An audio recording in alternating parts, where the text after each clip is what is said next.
Dengar kata parafrasa akademik, aduh, pasti banyak yang langsung ngerasa tegang kan? Tapi gimana kalau kita ubah rasa takut itu jadi sebuah keahlian yang benar-benar kita kuasai? Dalam beberapa menit ke depan, kita bakal kupas tuntas caranya. Karena ini tuh bukan cuma soal ngendarin plagiarisme, tapi soal ngebuktiin kalau kita benar-benar paham sama materinya. Nah, pertanyaan ini saya yakin deh pasti pernah mampir di kepala kita semua kan? Kita nemu sumber yang pas banget, tapi langsung deg-degan, takut salah kutip, malah dituduh plagiat. Tenang, tenang, Anda nggak sendirian kok. Rasa cemas ini wajar banget, dan kita di sini mau bahas solusinya. Oke, kita mulai dari akarnya dulu ya, yaitu soal plagiarisme. Ini tuh bukan cuma soal langgar aturan loh, ini taruhannya integritas akademik kita. Jadi, ngerti cara parafrase itu, langkah pertama banget buat bikin karya kita jadi jujur dan bisa dipercaya. Nah, ini dia nih poin utamanya. Waktu kita berhasil bikin parafrasa yang bagus, kita tuh nggak cuma mindahin info, kita lagi nunjukin ke dosen, ke pembaca, dan yang paling penting, ke diri kita sendiri. Kalau kita tuh benar-benar ngerti idenya. Terus solusinya gimana dong? Jawabannya satu, kuasai keahlian inti ini, yaitu parafrase. Yuk, sekarang kita bedah bareng-bareng. Apa sih sebenarnya parafrase itu dan kenapa ini jadi senjata paling ampuh buat kita sebagai penulis akademik? Oke, kita lurusin dulu definisinya ya. Seperti yang bisa kita lihat di sini, parafrase itu seni buat nyampein lagi ide orang lain pakai gaya bahasa kita sendiri. Kuncinya ada dua, ingat ya, pakai kata-kata dan struktur kalimat yang baru, tapi makna aslinya jangan sampai berubah.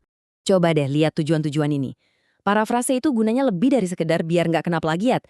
Ini cara kita ngambil ide-ide keren dari orang lain, terus kita jahit jadi satu sama argumen kita. Tiba-tiba tulisan kita jadi lebih ngalir, lebih kuat, dan kelihatan banget kalau kita tuh ngobrol sama penelitiannya, bukan cuma nempel-nempelin kutipan aja. Penting banget nih buat tahu kapan pakai alat yang mana. Gini deh, anggap aja kutipan langsung itu kayak motret. Klik, kita nangkap momennya persis sama kayak aslinya. Kalau ringkasan, itu kayak kita lagi di puncak gunung, ngelihat pemandangan luas, dapat gambaran besarnya. Nah, tapi parafrase, ini dia yang bakal paling sering kita pakai buat ngebahas detail-detail penting dari satu ide spesifik. Oke, sekarang kita masuk ke bagian prakteknya nih. Tadi kan udah ngerti ya apa itu parafrase dan kenapa itu penting banget. Sekarang yuk kita lihat gimana caranya biar bener. Nah, ini dia proses 6 langkah yang udah terbukti ampuh.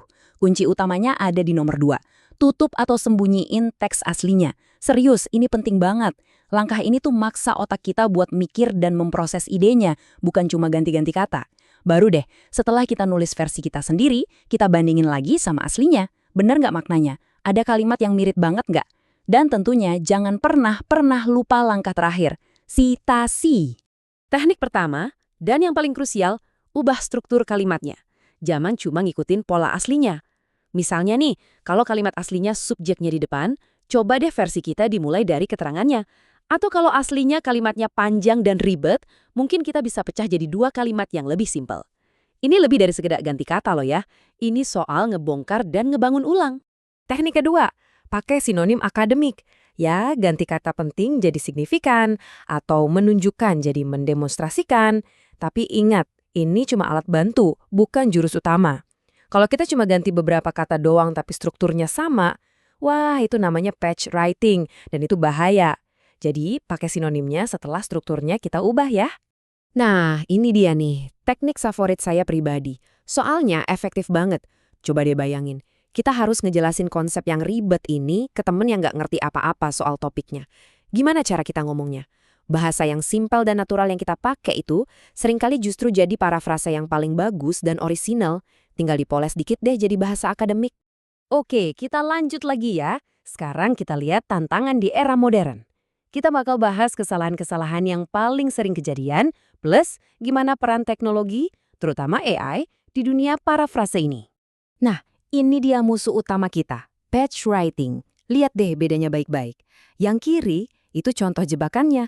Strukturnya sama persis, cuma ganti beberapa kata. Ini masih dianggap plagiarisme loh. Nah, yang kanan, itu baru benar. Idenya sama, tapi cara nyampeinnya benar-benar baru. Jadi, ingat-ingat ya 4 kesalahan fatal ini. Pertama, patch writing, alias ganti kata doang. Kedua, niru struktur kalimatnya. Ketiga, lupa sitasi. Ini fatal banget. Parafrase tanpa sumber itu namanya tetap plagiat. Dan yang terakhir yang suka kelewat, mengubah makna aslinya.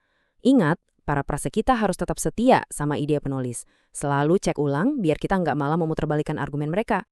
Nah, terus gimana dong soal alat parafrasa AI? Kan sekarang banyak banget tuh. Apa kita serahin aja semuanya ke mesin? Tunggu dulu. Jawabannya nggak sesimpel itu. Biar adil, alat AI ini ada gunanya juga kok. Anggap aja mereka itu asisten nulis pribadi kita. Bisa bantu nyederhanain kalimat yang rumit, benerin grammar, atau ngasih ide frasa lain yang lebih oke. Proses nulis kita bisa jadi jauh lebih cepet.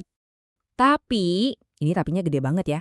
Alat AI itu nggak bener-bener paham konteks kayak kita manusia. Mereka bisa aja bikin kalimat yang gramernya bener, tapi maknanya melenceng jauh dari sumber aslinya. Pada akhirnya, kita si penulis yang pegang kendali penuh dan tanggung jawab buat mastiin semuanya akurat. Jadi, kesimpulan utamanya gini.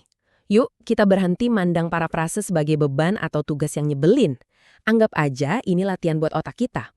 Setiap kali kita sukses bikin parafrase, kita tuh nggak cuma nulis kalimat baru. Kita lagi ngebangun pemahaman yang lebih dalam di kepala kita. Ini proses belajar aktif, bukan sekedar trik nulis. Sebagai penutup, saya mau kasih satu pertanyaan buat kita renungkan bareng-bareng. Di dunia yang sekarang serba AI, di mana informasi bisa dibikin dalam sekejap, apa sih nilai sebenarnya dari pemahaman yang kita punya? Kemampuan buat benar-benar ngerti, nganalisis, dan nyatuin informasi, skill yang kita asah lewat parafrase justru jadi makin berharga. Itulah kekuatan kita yang sesungguhnya.